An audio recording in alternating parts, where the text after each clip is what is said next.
Hi, I just want to show you now one of the final steps before you can use your newly spun yarn, and that is how to get it into a ball. Right, so I want to introduce to you first the Armish, what is it even called? Wool winder thing. No, not wool winder. The Armish stand. So that's what that looks like. Okay, I like these best because it folds up. So first of all, you can take these out, all of them, and you can see it has different notches. So if your skein is very large, then you can adjust it. But it also folds up, and you can take it apart completely, so you can store it very well. So that's why I like this style. So, and here's my skein, remember. So I sort of half measure, and these bits come in shorter and in longer, so you can choose what you want. That's another advantage to this style. Right, so now, first of all, let me just locate, where's my beginning? Oh, maybe I should have done that. Is this it? Is this the outermost one? Yes, okay, I have located now the beginning of my yarn, my skein, and now I will fit this around these holders. Actually, I put those the wrong way around. The curved bits go to the outside so that there's enough tension like that.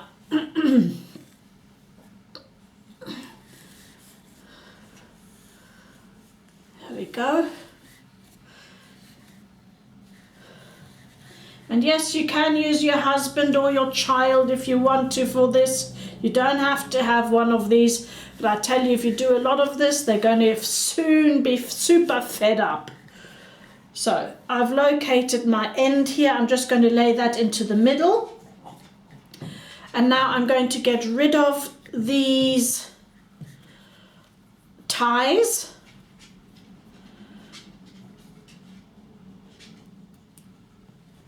Because these ties have held the yarn together whilst setting the twist. There you go. And I often use these again, but not in this case.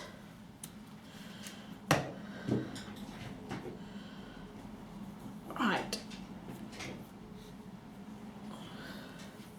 So you want a good enough tension that this doesn't fall off, but you don't want to stretch it too much. Well, maybe I could stretch it out a little more, but I don't see the point in it. So now I'm going to make sure this is the outside and not the inside I caught. So I'm laying that on the outside of my table.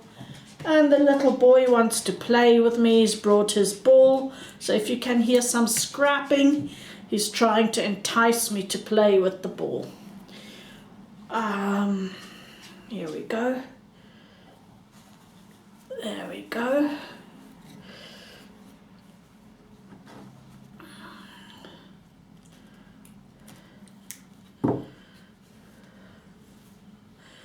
So I have removed now all the little ties, and the next thing I use, so I've shown you how, oopsie,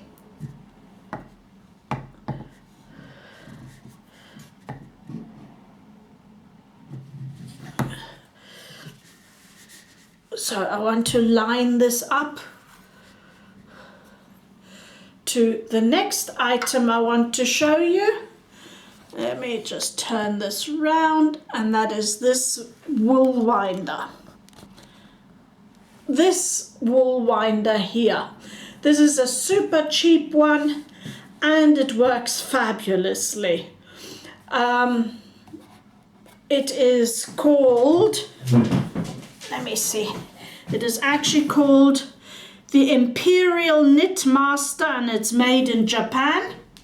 I got it online. I think it was eBay. I can't actually remember. What I do remember is, now this is playing up again. Hang on, sorry. My screw is playing up again. Okay. Let's see. There we go. Is that going to tilt completely? Yeah. Okay. Okay. So now when I wind wool, I have found, yes, you can do it straight on here. Many do. But when knitting, I find that to be extremely infuriating that the ball collapses. So what I do is I take an old toilet roll, put 2 cuts in, one on each side. I place this over the wool winder like that. Take a bit of sticky tape, 2 pieces, just to lock that down so it doesn't slip. So I lock that down, stick it on 2 sides.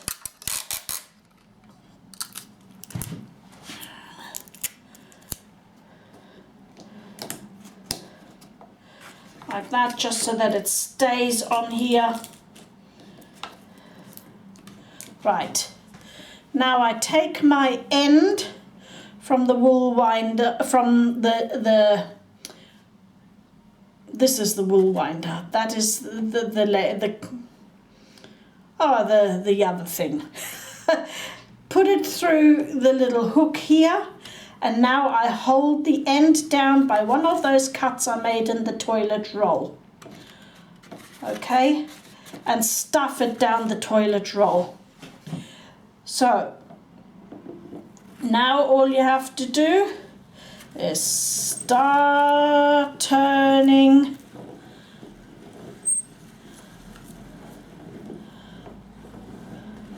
Don't do it too fast because you'll get yourself in a mess.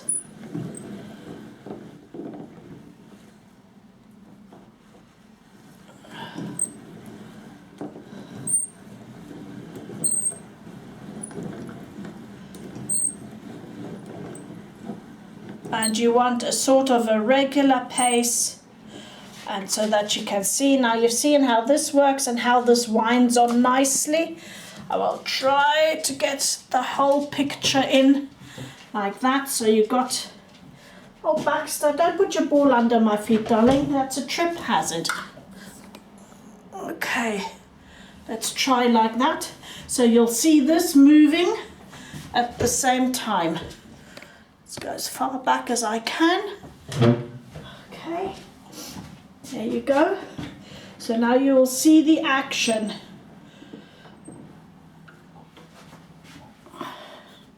Let me try move this a bit more into the picture. No, so because otherwise this won't be seen. Get this out the picture. So now you can see how this works. They have these actually in 2 sizes. Now something's hooked. Okay. And sometimes it catches.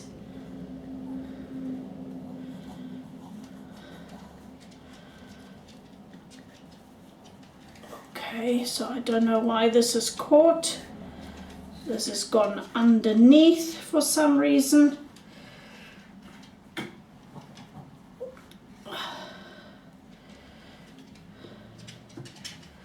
So this is another reason why I do this. Okay, as you see, I have a problem here. This has gone underneath one of the strands. So now I'm going to have to lift this off. And you can only do this if you've got it on the toilet roll. Otherwise you're going to get yourself in a humongous mess. Okay, unwind it. And there we've got some problem solving also all in one. Nothing ever goes completely smooth, I can tell you that. So wind this back on. Get this back on like that. Get my sticky tape stuck back on. There you go. And start winding again. Except for that was a bit loose. Let me just make it catch up. And here we go again.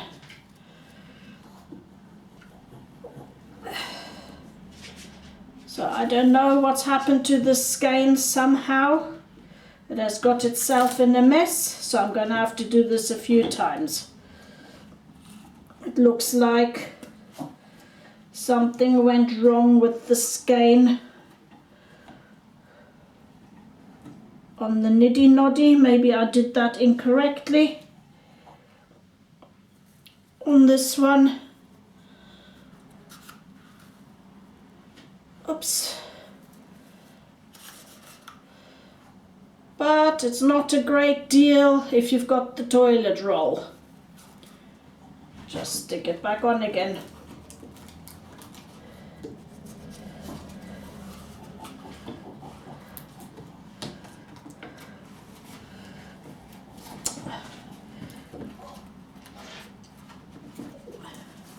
Let's push this up a bit so I can see. This toilet roll is actually a tiny bit too big, so it's making folds. But it doesn't matter. Here we go. Okay, let's get back on track.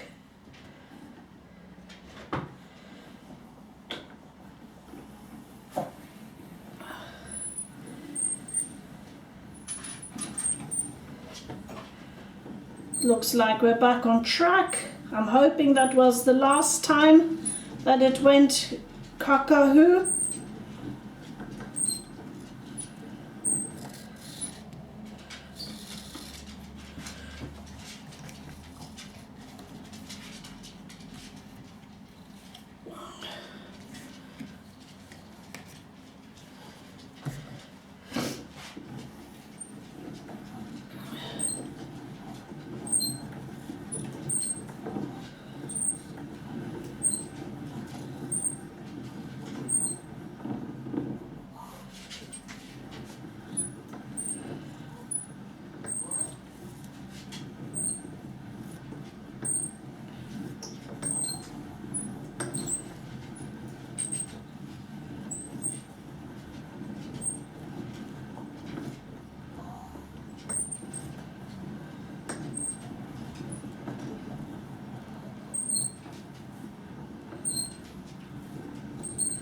Well, this has started to squeak. Well, who cares? Who cares about the squeaking?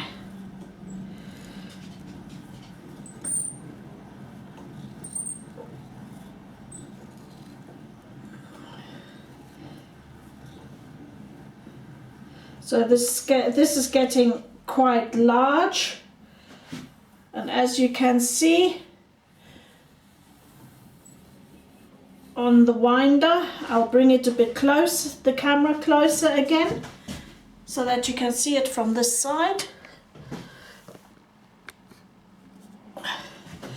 Okay, you can see that this is almost as big as the disc. This is where one's got to start to be even a bit more careful, not that it goes underneath.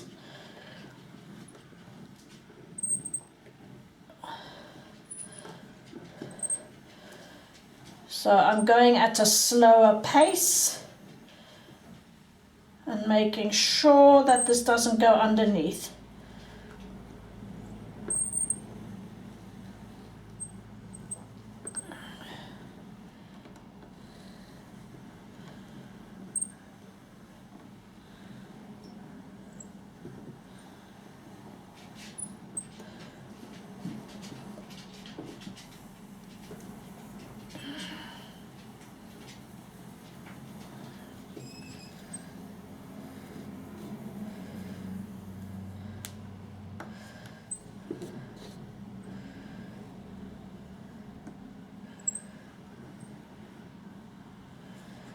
So just go nice and slow.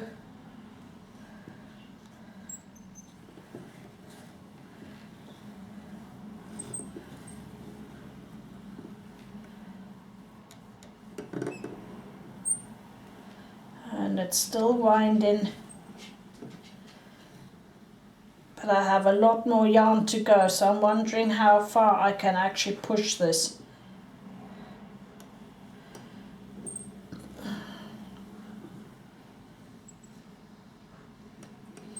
As you see, I'm now over the plate.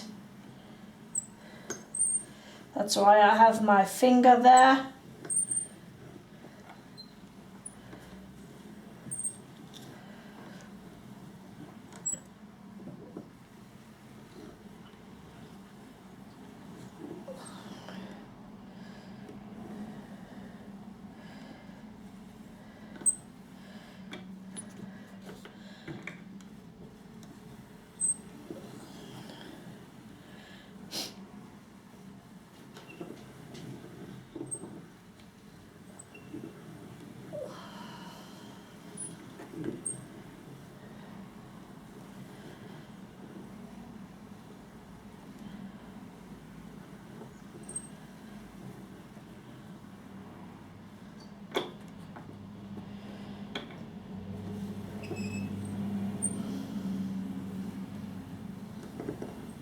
You can of course cut your yarn and start a new roll, toilet roll.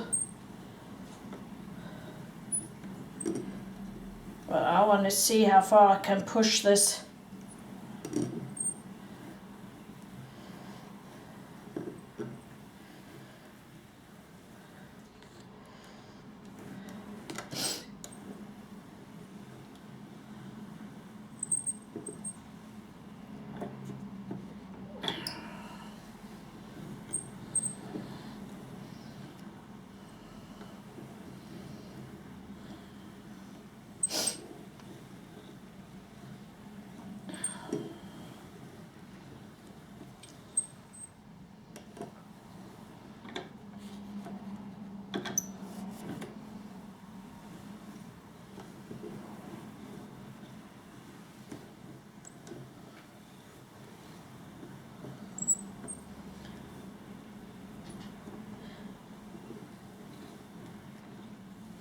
Because once I start using the yarn, I don't want to be changing balls every 5 seconds.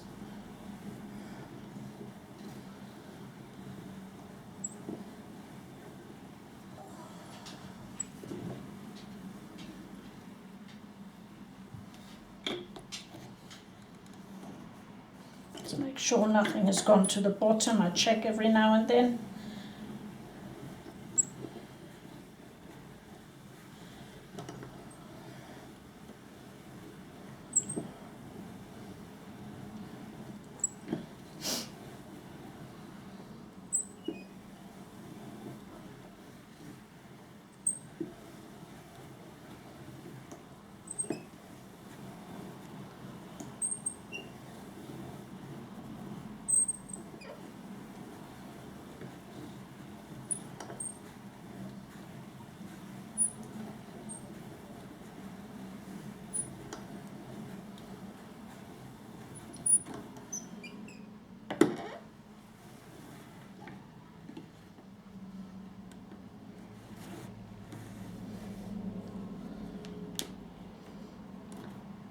Okay, now I'm going to have to change finger because it's starting to come too close to the guide.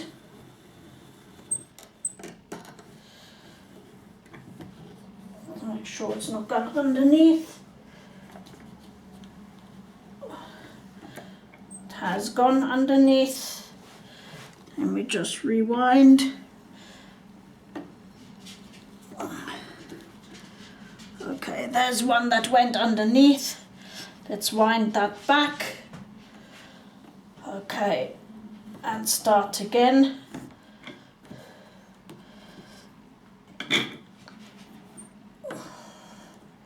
Just guiding it a bit further up.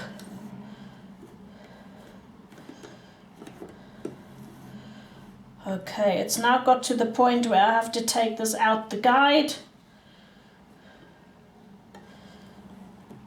because the guide is not tall enough. And now I'll just use my hand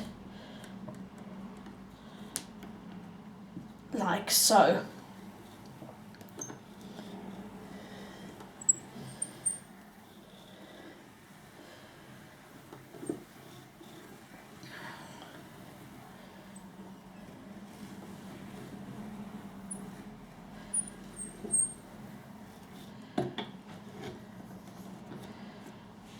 I'm just feeling again because it did a funny motion there that I didn't want.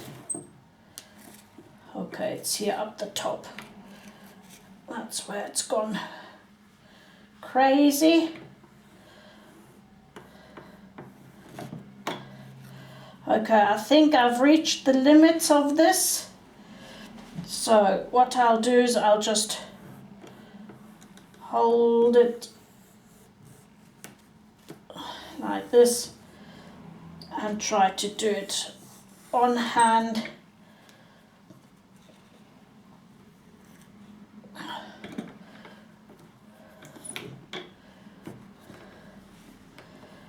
Right, so I've only got a few meters left.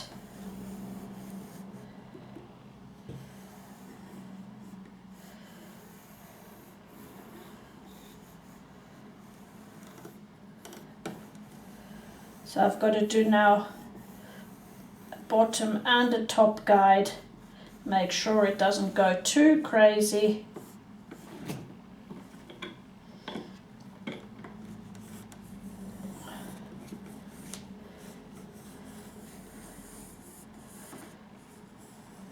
And the toilet roll, as long as the toilet roll is still sticking out, it won't be a problem. If it goes over the top,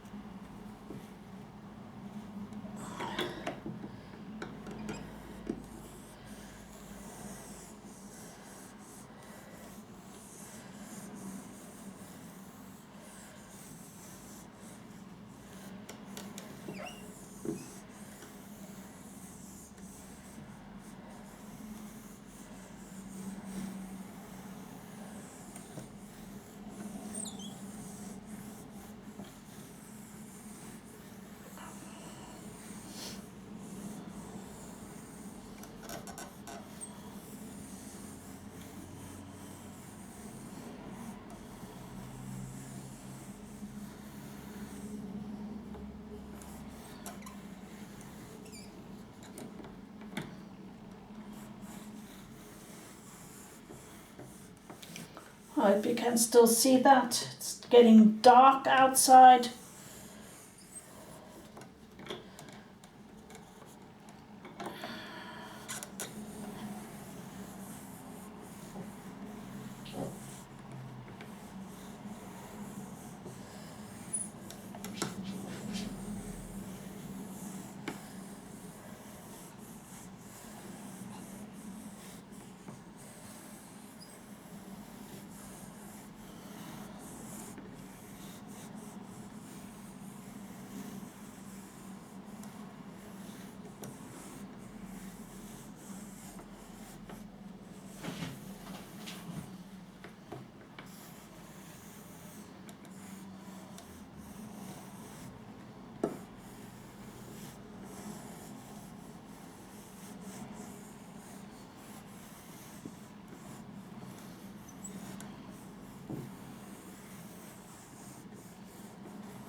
as I have limited space to store stuff.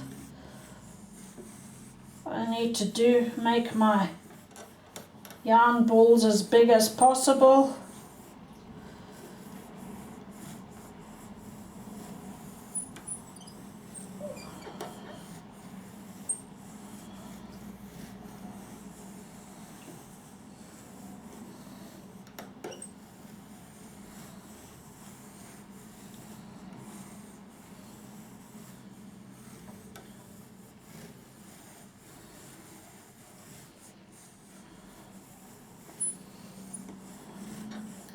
Or my cake, my yarn cake is another way of calling it. You can do it the old-fashioned way, of course, and use your fingers and do a proper ball. That still works. But the cake is a little bit more stable. And you can put it on a guide if you need to.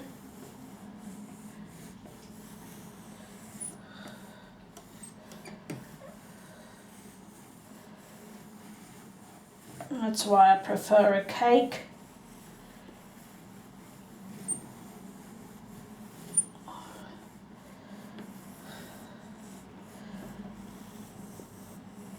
Come on, don't give up on me now. When you've got very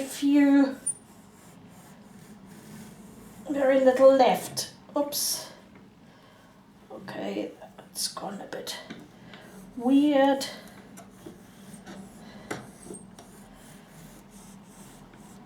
I'm coming to the end. That went underneath. And it's not going to be perfect, but it will knit okay.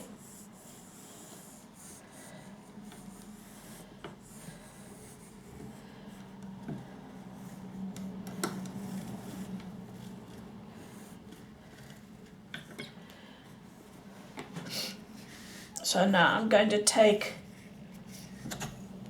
the supports out.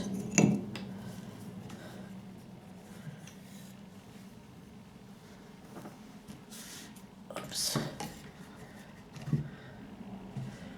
And see that I do the last bit just like this.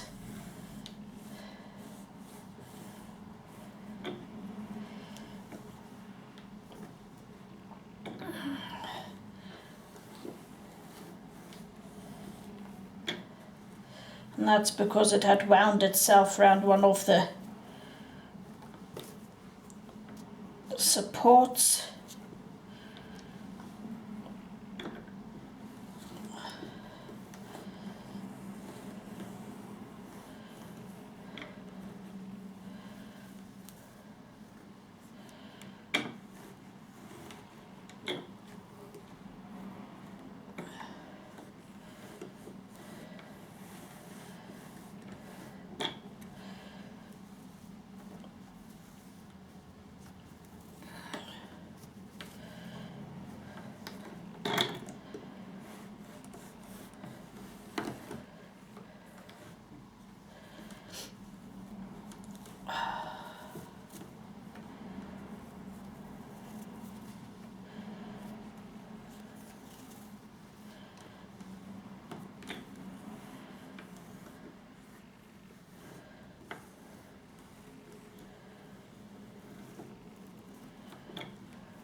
I'm just trying to keep the tension.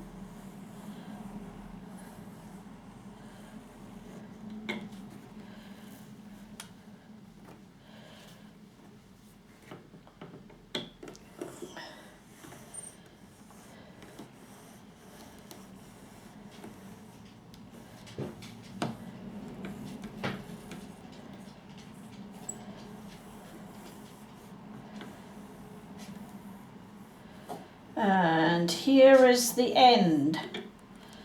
So I have here my end. Oh, and I did manage to do the odd one below. That doesn't matter, just make sure I lift this out. Let's put the end to the side.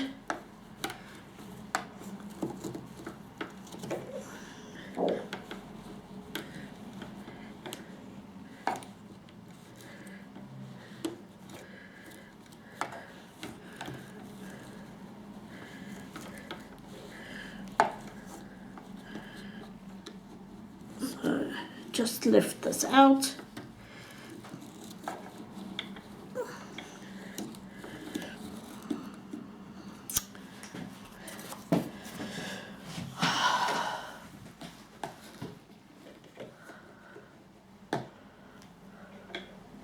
And here we go.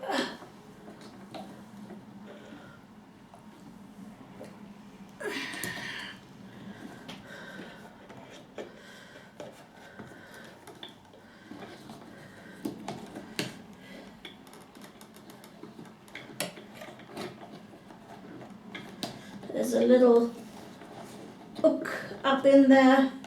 So if this does happen, you notice, like me, a bit too late, you can actually lift the yarn out. It's just a bit fiddly.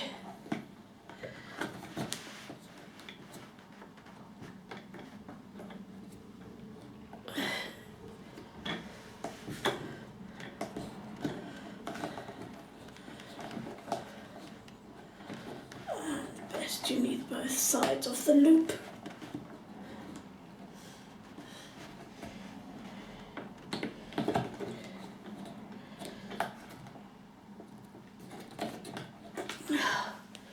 Oh.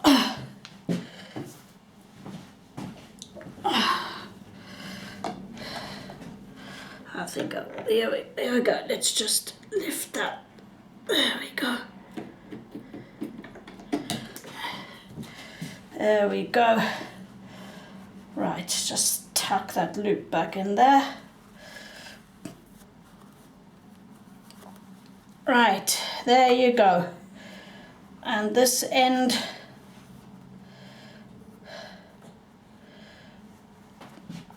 maybe make sure that it's marked so you can find it.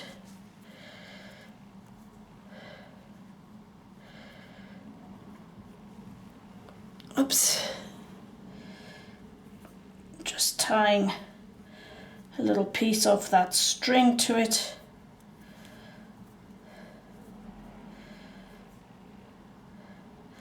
Just like that.